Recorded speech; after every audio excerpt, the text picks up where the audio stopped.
मेरे प्रिय छात्र छात्रा, आज हम कक्षा 9वीं के सामाजिक विज्ञान विषय के बारे में अध्ययन करने वाले हैं। सामाजिक विज्ञान विषय में अध्याय 1 के बारे में हम आपको अध्ययन करवाएंगे।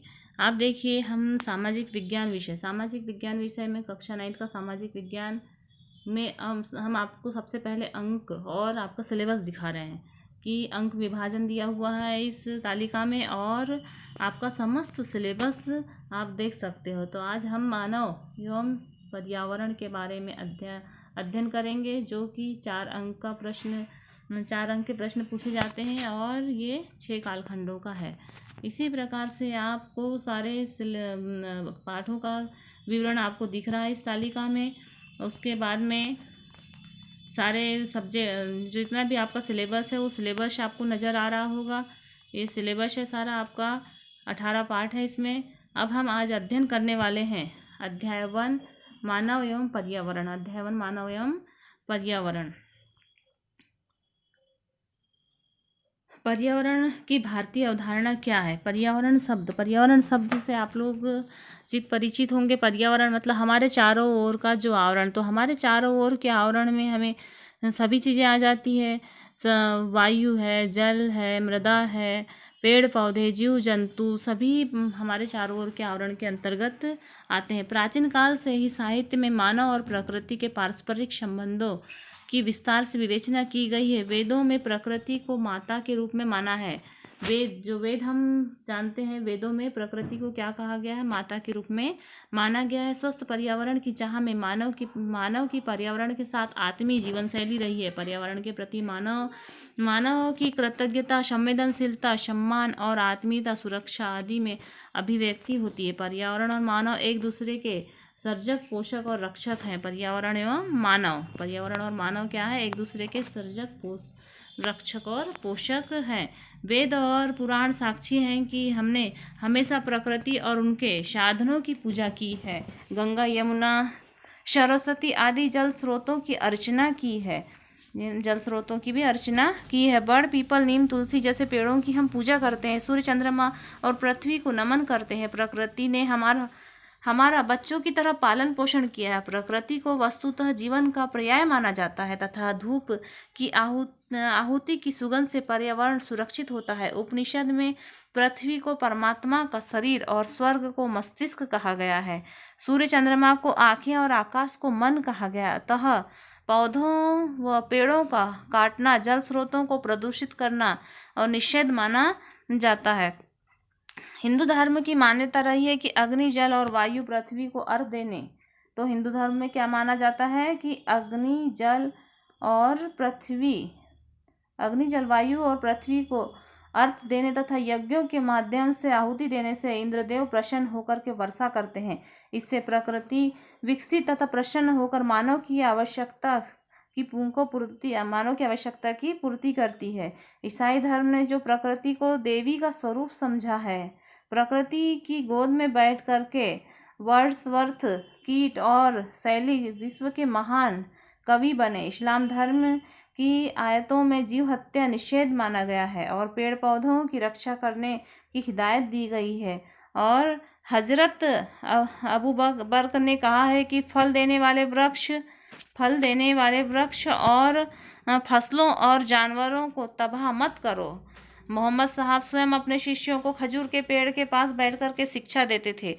अकबर बादशाह हवन यज्ञ, वेद, सूर्य प्रणाम और तुलसी और पीपल की पूजा में विश्वास रखते थे। बौद्ध धर्म के उन्नायक व प्रवर्तक भगवान बुद्ध को वट वृक्ष के नीचे ही बोधितत्व की प्राप्ति हुई थी। जैन धर्म में साधु साध्वियों के लिए प्राकृतिक पर्यावरण में विहार करना परम आवश्यक है।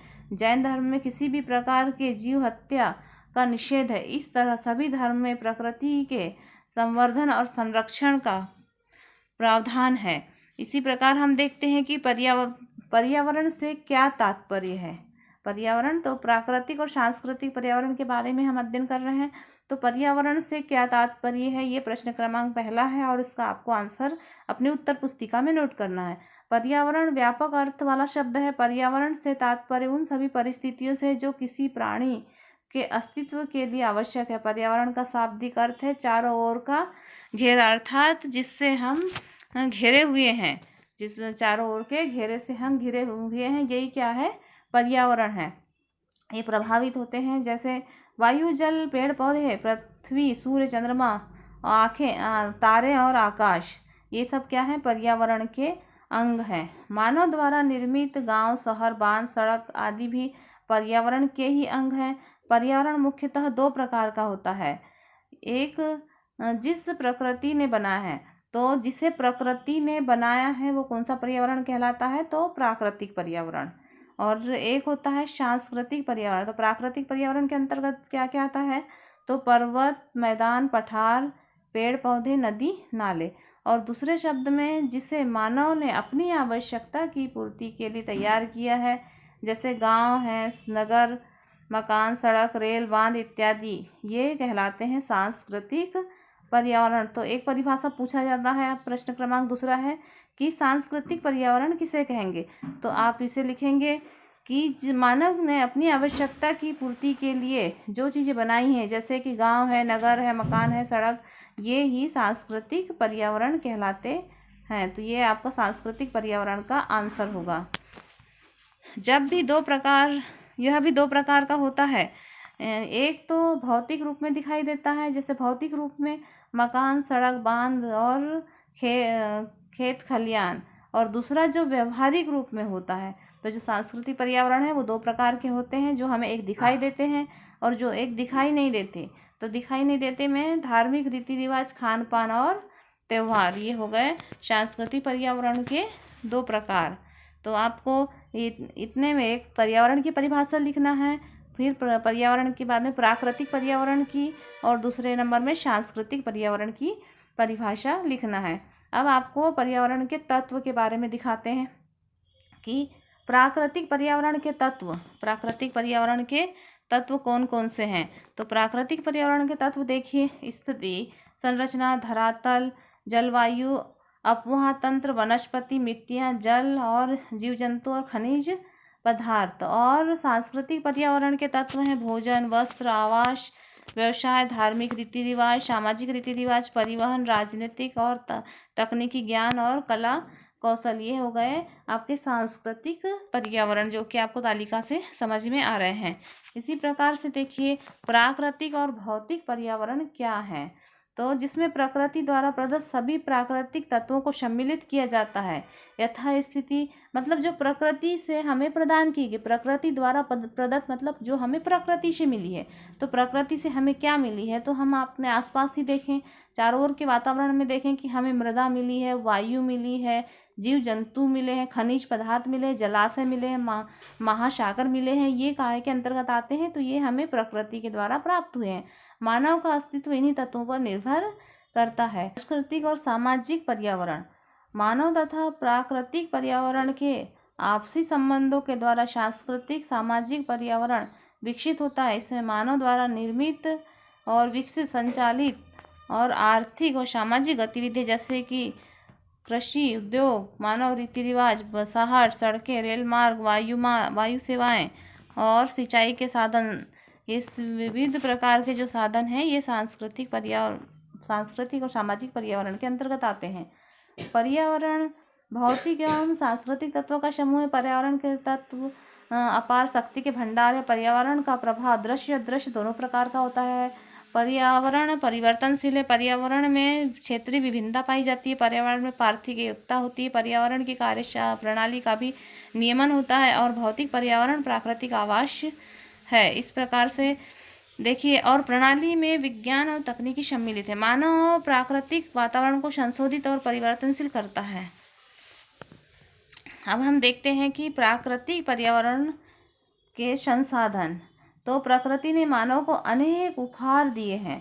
खनिज दिया है, मिट्टी, नदियाँ और जीव जंतु और भी आवश्यकता की चीज़ें दी है। मूल्य की अभिव्यक्ति और आर्थिक कानूनों और नैतिक और सौंदर्य शास्त्र के संबंध में की जाती है। कोई भी भौतिक वस्तु या पदार्थ जब मानव के लिए उपयोगी या मूल्यवान होती है वही संसाधन कहलाता है। तो संसाधन किसे कहेंगे? संसाधन की परिभाषा में लिखना है, कोई भी वस्तु या पदार्थ जो मानव की आवश्यकता के लिए उपयोगी है वही संसाधन कहलाते हैं। आप संसाधन की परिभाषा लिख लीजिए इसमें से। फिर सामान्यतः संसाधन तीन प्रकार के होते हैं। सामान्यतः संसाधन तीन प्रकार के होते हैं, प्राकृतिक संसाधन, मानव संसाधन और मानव निर्मित संसाधन। अब सबसे पहले हम प्राकृतिक संसाधन के बारे में अध्ययन करेंगे। प्राकृतिक संसाधन दो प्रकार के होते हैं। एक संसाधन ऐसा है कि जो समाप्त हो जाएंगे और कुछ संसाधन ऐसे हैं जो कि समाप्त नहीं होंगे। तो नवीकरणीय संसाधन और अनवीकरणीय संसाधन। नवीकरणीय संसाधन जैसे कि हवा, कृषि, जल, वन, और अनवीकरणीय संसाधन ऐसे हैं जिनका अचक्रीकरण, जीवाश्म ईंधन, कोयला, पेट्रोल, खनिज। तो ये जो संसाधन है यदि एक बार समाप्त हो गए तो पुनः इनका हम निर्माण नहीं कर पाएंगे। और हवा, कृषि, जल, वन ये संसाधन समाप्त होने वाले में से नहीं है, इनको हम सुरक्षित रख सकते हैं। इसी प्रकार से ऐसे संसाधन जो हमें प्रकृति ने प्रदान किए हैं, जिनके निर्माण में मनुष्य की भूमिका नगण्य है, प्राकृतिक पर्यावरण संसाधन कहलाते हैं। तो प्राकृतिक संसाधन की परिभाषा आपको लिखना है इसी के आधार पर कि ऐसे संसाधन जो हमें प्रकृति के द्वारा प्रदान किए गए हैं, जिससे में मनुष्य की भूमिका कैसी है, नगण्य है, ये प्राकृतिक संसाधन कहलाते हैं। अब देखिए, नवीकरणीय संसाधन ऐसे संसाधन जिन्हें मनुष्य के बाद पुनः उत्पादित किया जा सकता है, तो पुनः उपयोग में लाया जा सकता है। जैसे वन है, चारागार है, कृषि है, कृषि में एक फसल, दो फसल, कई फसल लगाई जा सकती है। चारागाह, जहाँ पर हम चारा लगाते हैं वहाँ पर हम उसको एक बार लगाने के बाद में अनेकों बार चारा लगाया जा सकता है। वनों की कटाई होने के बाद उसमें वन लगाए जा सकते। अनवीकरणीय संसाधन ऐसे संसाधन जिनका एक बार उपयोग होने के बाद में पुनः उसे उपयोग नहीं किया जा सकता। जैसे कि पेट्रोल जब खदान समाप्त हो जाएगी तो पुनः उसको पेट्रोल नहीं बनाया जा सकता, कोयले की कमी को पूरा नहीं किया जा सकता। इस प्रकार से हमने पर्यावरण और पर्यावरण में संसाधनों के बारे में हमने और सांस्कृतिक और प्राकृतिक पर्यावरण के बारे में पढ़ा। फिर आता है मानव संसाधन। मानव संसाधन से तात्पर्य मानव की संख्या एवं योग्यता से शिक्षा, स्वास्थ्य और मानव की मानसिक और शारीरिक क्षमता को बढ़ाते मानव स्वयं एक प्रमुख संसाधन है जो प्राकृतिक तत्वों का ज्ञान और श्रम और तकनीकी के आधार पर संसाधन के रूप में प्रयुक्त होता है, किसी क्षेत्र में जनसंख्या के रूप में निर्मित होता है। तो मानव संसाधन जो मनुष्य के द्वारा बनाया गया होता है। इस प्रकार हमने इस